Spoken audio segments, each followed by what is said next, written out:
In tutti i paesi della Sardegna i costumi tradizionali vengono indossati ormai solo in occasioni di feste, di sagre paesane o di cavalcate folcloristiche.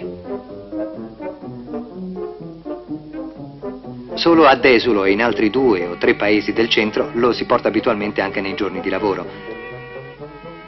Quello delle donne di Desulo è uno dei più bei costumi dell'isola, forse il più bello, nella sua sobria eleganza.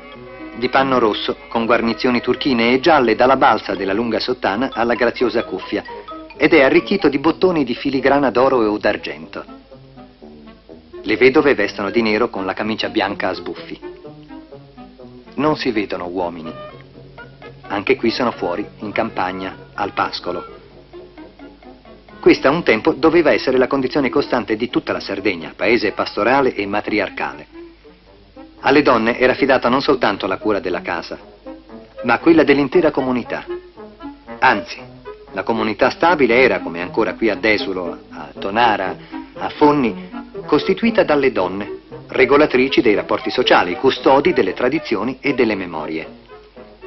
L'uomo era, e in parte è ancora, un nomade irriducibilmente individualista e anarchico.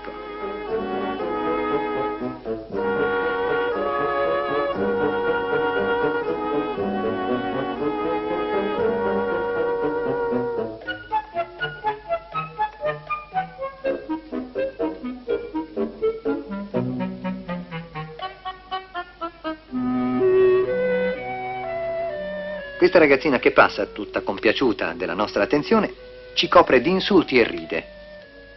In questo caso gli insulti sono una specie di scongiuro. Penso che se gli uomini fossero presenti, queste donne non sarebbero così schive e selvatiche. Sanno bene che non hanno niente da temere da noi, forestieri di passaggio, ma temono le chiacchiere dei vicini e la suscettibilità sospettosa degli assenti.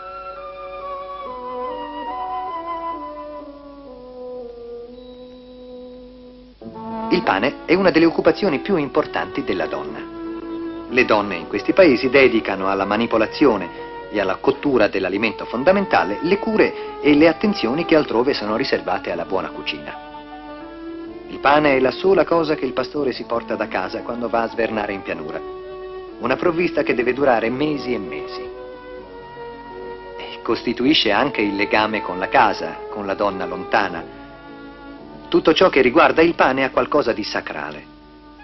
E io so bene con quale fatica queste donne sopportino ora i nostri sguardi indiscreti.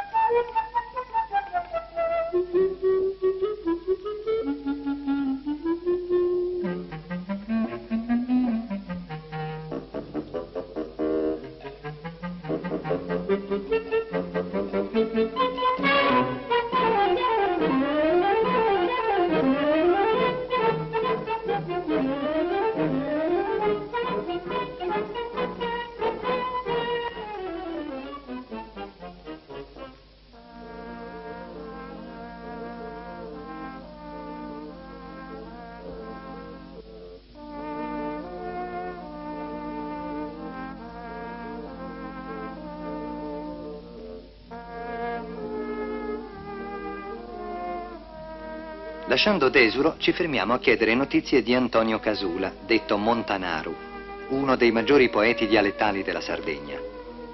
E ci imbattiamo proprio nella signora Casula, che veste il greve costume vedovile, e ci parla con commozione del marito scomparso da qualche anno.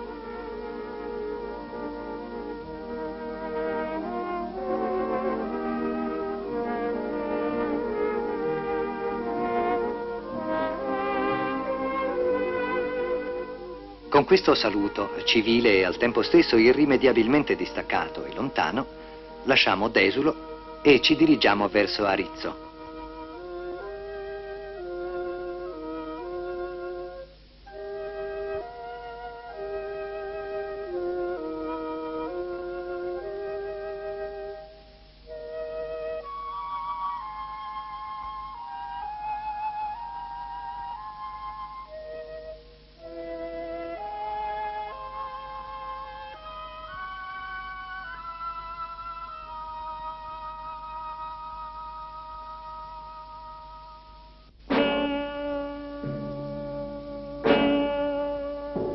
Fino a poco tempo fa, le case di Arezzo erano come quelle di Tonara e di Desulo.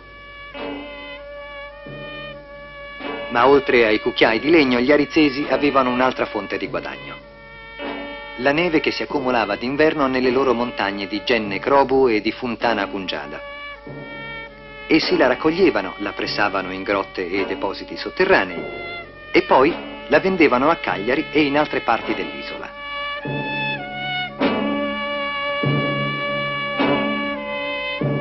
Sulla scia dei loro padri, gli arizzesi si sono trasformati in commercianti e alcuni hanno anche fatto quattrini, ma il paese ha perduto il suo antico carattere.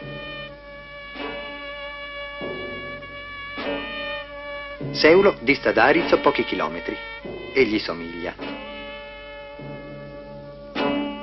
Inoltrandoci in questa vallata spoglia e desolata, non possiamo fare a meno di pensare che appena pochi anni fa qui cominciava il regno incontrastato della malaria, dalla quale si salvavano a malapena i paesi della montagna. Bastava scendere sotto i 1000 metri per essere esposti al pericolo della febbre, che fin dai tempi più antichi aveva avvelenato il clima dell'isola.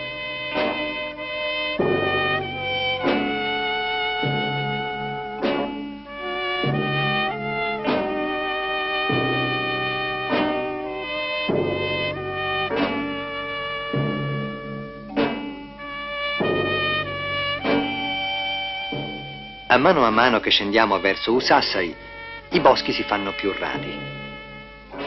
Lo stesso paesaggio sembra portare ancora impressi i segni del flagello millenario dal quale pareva che l'isola non sarebbe mai riuscita a liberarsi.